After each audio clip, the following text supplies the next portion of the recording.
December 24th, 1974, the whole country is getting ready for Christmas. Trees are lit, presents are wrapped, families are together. But at 10:47 p.m., a man in a factory uniform kisses his wife goodbye and walks out into the cold. His kids are already asleep. They won't see him until tomorrow afternoon. Someone had to work, the weight of Christmas Eve. Back in the day, Christmas Eve wasn't a day off for everyone, not even close. While most of America sat around the tree drinking eggnog and singing carols, millions of workers were clocking in for the night shift. Truckers were hauling loads through empty highways. Nurses were walking quiet hospital corridors. Factory workers were keeping the machines running.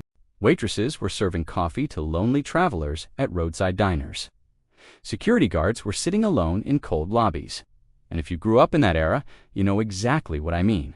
Because maybe it was your father, maybe it was your mother, maybe it was you. The holiday shift wasn't something people talked about much. It was just understood. Somebody had to keep things moving. Somebody had to be there when no one else wanted to be. And that somebody. They didn't complain. They just showed up. That's what working class meant back then. You did what needed to be done, even on Christmas Eve. But here's what most people never saw. The moment before leaving, that quiet goodbye that happened in kitchens and doorways all across America, and what that moment cost the people who lived it.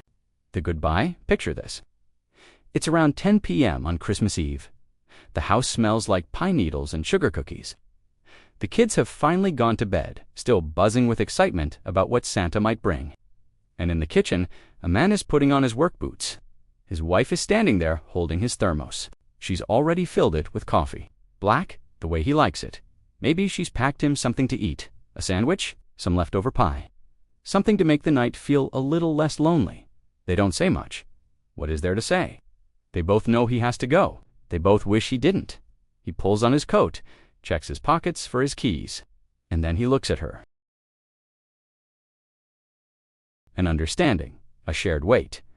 Then he's out the door, into the cold, into his truck or his car, and the house goes quiet.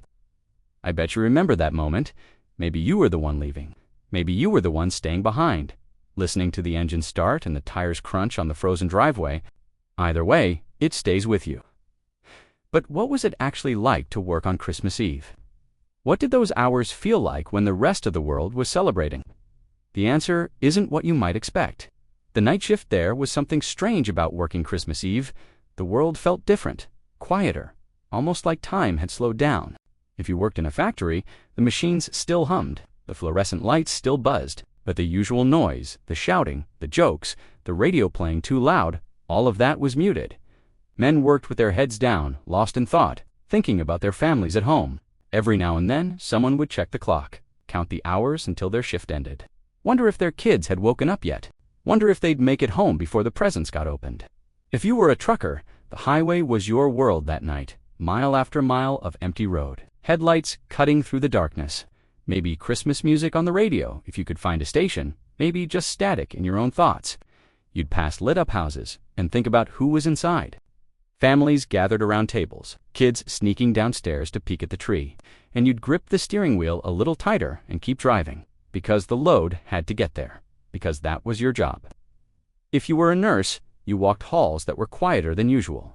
Patients sleeping, families gone home for the night, maybe a radio playing softly at the nurse's station. Silent night, coming through the speakers while you checked charts and counted medication. Those were different times. The work didn't stop just because it was a holiday. And the people who did that work, they understood something that's easy to forget now. Sacrifice isn't always dramatic. Sometimes it's just showing up when you'd rather be home. But even on Christmas Eve, there were moments that made it bearable. Small things that reminded you why you did it, and what happened in break rooms and truck stops that night.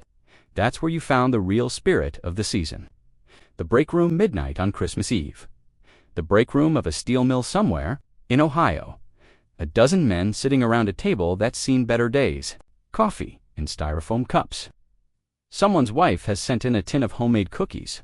Another guy brought a bottle of something stronger, hidden in his lunch pail. The foreman pretends not to notice.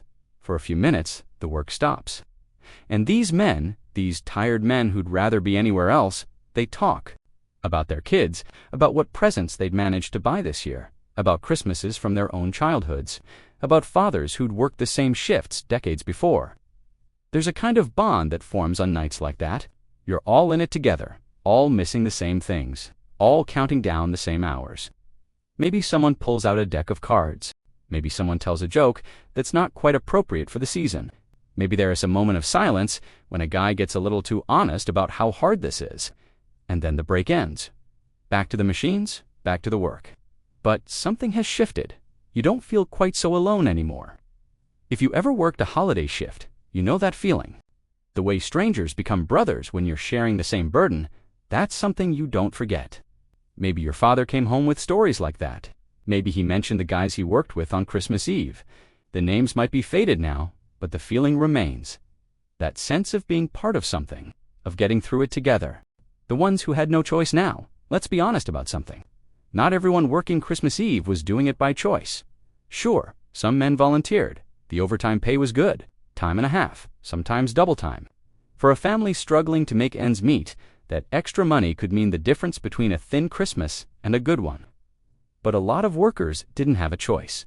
Seniority mattered. The guys who'd been there longest got first pick of the schedule. The new guys, the young guys, the ones without connections, they got what was left.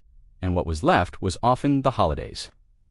If you were low on the totem pole, you worked Christmas Eve, period. It wasn't a request, it was just how things were. And some jobs didn't stop for anyone. Hospitals, power plants, emergency services. The people in those jobs knew from day one that holidays weren't guaranteed. You signed up for the work. You signed up for the sacrifice. Kids today will never understand that kind of commitment. The idea that you couldn't just call in sick, that people were depending on you, that the job came first, even when it hurt. But that was the deal. That was what it meant to be a working man in that era. You did what needed to be done, and you found a way to make peace with it. But there was one moment that made it all worth it. One moment that every worker on the Christmas Eve shift was waiting for, and when it finally came, nothing else mattered. The drive home, the shift ends. Maybe it's 6 in the morning, maybe it's 8. The sun is just starting to come up, weak and pale through winter clouds. You punch out, grab your coat, walk through the parking lot where your car has been sitting in the cold all night. The windshield is frosted over. You scrape it with a glove, too tired to look for the scraper. And then you're driving through streets that are still quiet, past houses where lights are starting to flicker on. Kids are waking up. Christmas morning is beginning. But for you, it already feels like the day is half over. Your body is heavy. Your eyes are dry. Every red light feels like an eternity. And yet, there's something building in your chest, something that pushes back against the exhaustion. Because you're going home. Your family is waiting. And in a few minutes, you'll walk through that door and everything will be okay. That drive home on Christmas morning. If you lived it, you know it's not something you can explain to someone who hasn't.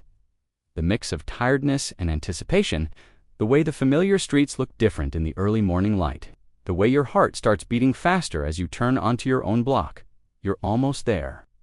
But what happened when you finally walked through that door? What did your family do when they saw you? That moment, that first moment, was worth more than any paycheck. Coming home, the front door opens. The house is warm. It smells like coffee and pine and something sweet baking in the oven. Maybe your wife is standing in the kitchen. She turns when she hears you. Her face changes. Relief, happiness, that look that says you're home. Finally, maybe your kids come running, still in their pajamas. Excited about presents, but even more excited to see you. Daddy's home. They crash into your legs. You pick one up, even though your back is killing you from the shift, and for a moment, you forget everything. The long night, the cold factory, the hours watching the clock, all of it disappears. Because you're here now, you made it. In some families, they'd wait to open presents until Dad got home, even if the kids were bouncing off the walls with anticipation, even if it meant waiting until mid-morning, because Christmas wasn't complete without everyone there. In other families, the presents were already open, wrapping paper everywhere, new toys being played with. But there was always something set aside, something waiting for you, a plate of breakfast, a cup of coffee, your spot on the couch kept empty. That's what home meant. That's what family meant. No matter how the night had gone, you belonged somewhere. Someone was waiting for you, and that made everything else bearable. But not everyone made it home to a happy scene. For some workers, Christmas Eve shifts came with a different kind of weight. a weight that had nothing to do with work. The ones who didn't have anywhere to go, let's talk about the guys who volunteered for Christmas Eve.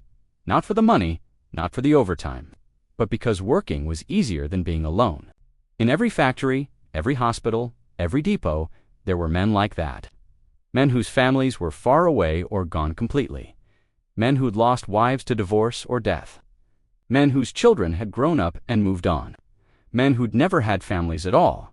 For them, the holiday shift was almost a relief. The break room was their Christmas gathering. The guys on the crew were their family for the night.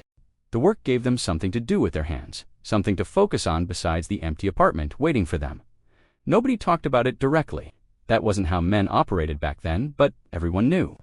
You could see it in the way certain guys never complained about the schedule, the way they'd stay a little longer after the shift, drinking coffee, not quite ready to leave, and the other workers. They understood. They'd include those guys in the jokes, share their cookies, make sure nobody felt completely alone on Christmas Eve. That's what working-class solidarity looked like. Not speeches or politics, just small acts of kindness. Looking out for the guy next to you, remembering that everyone carries something heavy, even if they don't talk about it. If you grew up in that era, you know exactly what I mean. Those men who seemed a little quieter around the holidays, a little more willing to take the shifts nobody wanted. Now you understand why. Maybe you knew someone like that, an uncle who always worked Christmas, a neighbor who never seemed to have anywhere to be. Maybe now you see them differently. Maybe you understand what they were carrying. The paycheck, let's talk about money for a moment, because it mattered. It mattered a lot. Working Christmas Eve usually meant time and a half, sometimes double time, depending on the union contract or the company policy. For a man making $5 or $6 an hour in 1974, that extra money was significant. Do the math. A regular 8-hour shift might pay $48, but a Christmas Eve shift at time and a half. That's $72, double time, $1.96, nearly $100 for one night of work. That money could pay for the presents under the tree. It could cover the heating bill that always spiked in December. It could put a little extra food on the table. It could mean starting the new year without quite so much worry. So when a man kissed his family goodbye on Christmas Eve, he wasn't just leaving, he was providing. He was making sure the holiday was possible for everyone else. His sacrifice translated directly into something tangible, and every kid who woke up to presents on Christmas morning, a lot of them never knew that their gifts came from a father's night away from home. They didn't know about the cold drive to the factory, the long hours, the tired drive home. They just knew there were presents. That's what fathers did. That's what mothers did. They carried the weight so their children wouldn't feel it. They made the sacrifice invisible. What it taught us, there's something important that happened in families where someone worked Christmas Eve. Something that got passed down without ever being spoken aloud. Kids in those homes learned early that things don't just appear. That presents cost something. That comfort has a price someone has to pay. They learned that sometimes doing the right thing means missing out. That responsibility comes before convenience. They watched their fathers come home exhausted and still find the energy to smile. They watched their mothers keep everything running, covering for the absence, making sure the holiday still felt special. They learned what partnership looks like, what sacrifice looks like, what love looks like when it's not just words. Those lessons shaped a generation. The children of working-class families in the 70s grew up knowing the value of a dollar, knowing that reliability matters, knowing that sometimes you have to do hard things for the people you love. Life was tougher back then, but simpler. The connection between work and reward was clear. You put in the hours, you brought home the pay, you provided for your family. There was dignity in that, clarity, purpose, and on nights like Christmas Eve, that purpose was tested, and for millions of workers, it held. The sounds of Christmas morning, here's what I want you to remember. The sounds? The creak of the front door opening after the night shift. Work boots on the floor, a coat being hung up. The coffee pot being turned on one more time. The muffled excitement of kids in the living room, wrapping paper, tearing, someone laughing, a toy-making noise for the first time. And then the moment everything goes quiet, the moment you walk into the room and everyone turns. The moment your kid runs to you, new present in hand, wanting to show you what Santa brought. Dad, look, that sound, that voice, that moment of pure joy. If you close your eyes, maybe you can still hear it. Maybe it's your own voice as a child. Maybe it's your children's voices. Maybe it's a memory so old it's almost faded, but it's there. Somewhere, the sound of Christmas morning after a long night's work. The last Christmas Eve shift, every worker has a last one. A last Christmas Eve shift. A last time walking through the factory doors while the world celebrates. A last long night waiting to go home. Some men retired and never looked back. Some got promoted to positions where holiday work wasn't required anymore.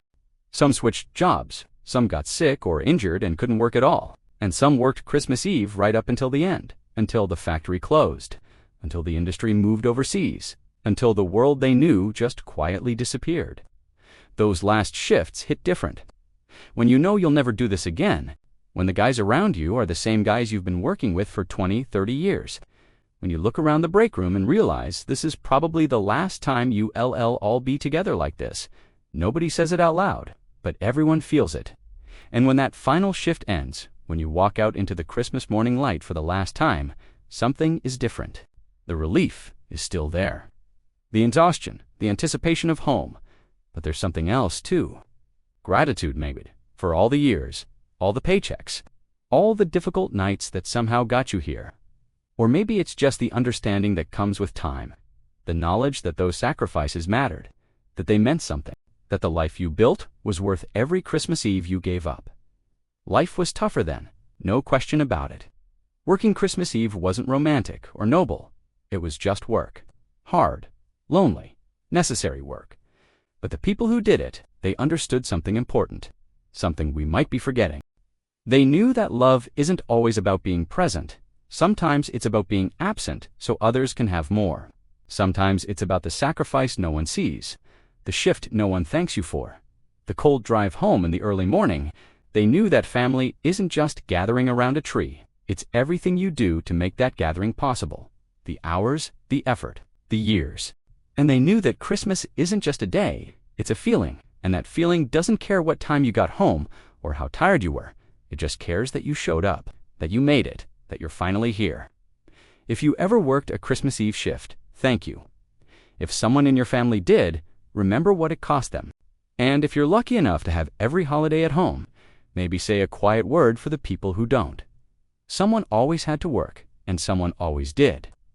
If you remember those Christmas Eve shifts, I'd love to hear your story. What was it like? What got you through? Sometimes the best memories come from the hardest nights.